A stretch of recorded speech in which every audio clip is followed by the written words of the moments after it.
G'day and welcome to the COLAC Herald Sports Mash for another edition. My name is Lachlan, Cowlishaw, and beside me is Ben Martin. How are you, Ben? Going well, Lock. Outstanding. We've got lots of football and netball coming at you, so let's get stuck into it straight away. GFL football with the COLAC Tigers and, of course, all your COLAC district netball and football.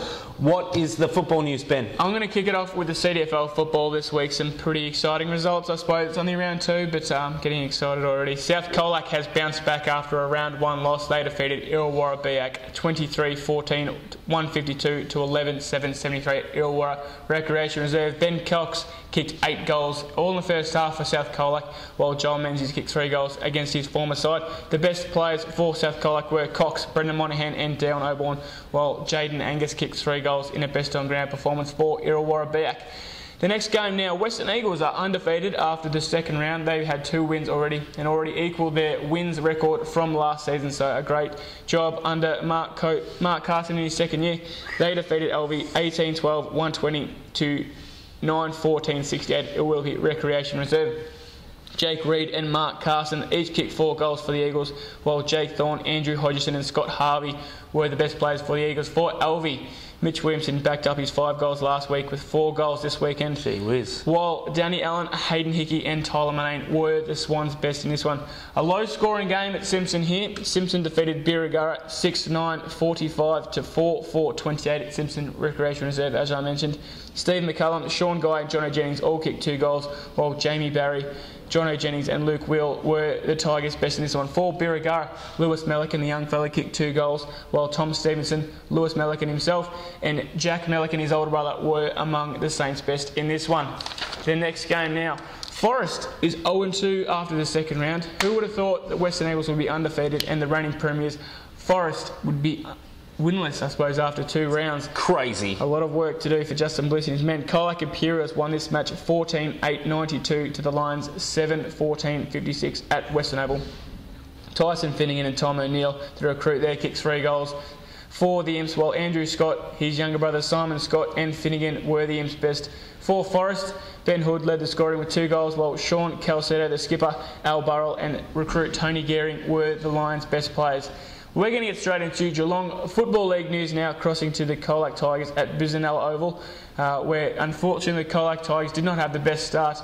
Under new coach Paul Lynch, they lost to Lara 14-16, 100 to 21-22, 148. So a bit of a midfield battle there. Lara's very strong in the middle, especially with Peter Street, the former AFL ruckman, tapping down to their midfielders. A 6 goals to 1 second quarter also did a lot of damage there for Lara. Shaden Bloomfield led the scoring with 7 goals, while for the COLAC Tigers, Jake McGuire and Jake Carmody teamed up for 8 goals for the Tigers in a best-on-ground performance. Also good for the Tigers were Pat Seal, Matt Garner and Al Adams, who returned from overseas travel. Look, good stuff, Ben, and we'll stick with GFL. The COLAC Tigers also took on Lara in the netball, obviously.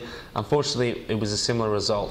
Lara got the points 39-27. It was a bit of a first quarter explosion from Lara that really set up the win. They had a 10-goal lead at quarter time and they just maintained that throughout the match.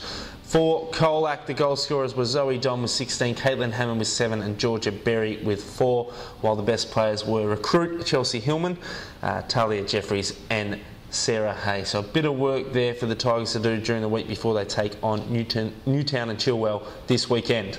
In COLAC District Netball news now, the first game we've got for you is Birregurra taking on Simpson, and the Saints got a win. So that equals their efforts of last year. They only had the 1 win last year, so well done to the Saints. They won 43-29. Now, important players for the Saints were Abby Gannon and Cassie Spokes. They scored 22 and 21 goals respectively, while for Simpson, Jessie Hawkins had 15 goals. In the best players for Birregurra were Gannon, Jess Whedon and new coach Simone Smith, while the best players for Simpson were Hayley Powell, Megan Leishman and Caitlin McVilly. So the Saints getting their season off to a winning start after the bye last week. Next game, South COLAC took on Illawarra Biak at Illawarra Recreation Reserve, and they got the points. They're looking good this year. They won 43-32. It was a bit of a topsy-turvy game. Illawarra Biak had a 10-goal lead after quarter time, so that's a 20-goal turnaround in the final result. The goal scorers for South COLAC, Nicole Mitchell 22, Tegan McNamara 21. For Illawarra Biak, Taylor Leeson had 20 goals, while the best players were Nadine McNamara for South COLAC and Narelle Frith, the playing coach for Illawarra Biak. In the next game, COLAC Imperials took on Forest. It was a one-sided result, as expected, 79-13. Not too much to talk about here. Rebecca Scott had 40 goals. Candy Robbins had 27, the new coach. For Forest, Fiona Teague had 7 goals, and the best players were COLAC Imperials captain Sarah Morrissey and Forest's Crystal Bella, who is one of their many recruits this season. In the final game, Western Eagles versus LV, both teams hoping to challenge for finals this year, and the Eagles got a valuable win against the Swans. 33-23 was the final score. It was a bit of an arm wrestle, but the Eagles took control in the second half. Jenny Fish had 17 goals, Danielle Bowen had 9 goals, while for LV, Morgan Drayton had 16 goals, and the best players for the Eagles, Fish, Lauren Moore and Sarah Anderson, while Drayton, Molly Buchanan and Ashley Mead were the best players for the Swans. Now it's time for our favourite part of the show, Ben. What is it? It's the COLAC Herald Sports Stars of the Week, we should call it, because we've given it to 2 sisters this week, and Locke will tell you a bit about who they are and what they've done. We've mentioned them before. Abby Gannon, Cassie Spokes, they've come back to Birregurra this year, back to the A grade, mind you, and they're playing well. They played well in the first game, and why not give them as a sister act, Whoopi Goldberg, sister act, give them the Sports Star of the Week. Well done to Birregurra as well, an important win to start their season, a big confidence boost for those players there. That wraps us up for this week's COLAC Herald Sports Mash. Thank you very much for watching. Make sure you tune in next week, and from Ben and I, it's see you later. Bye.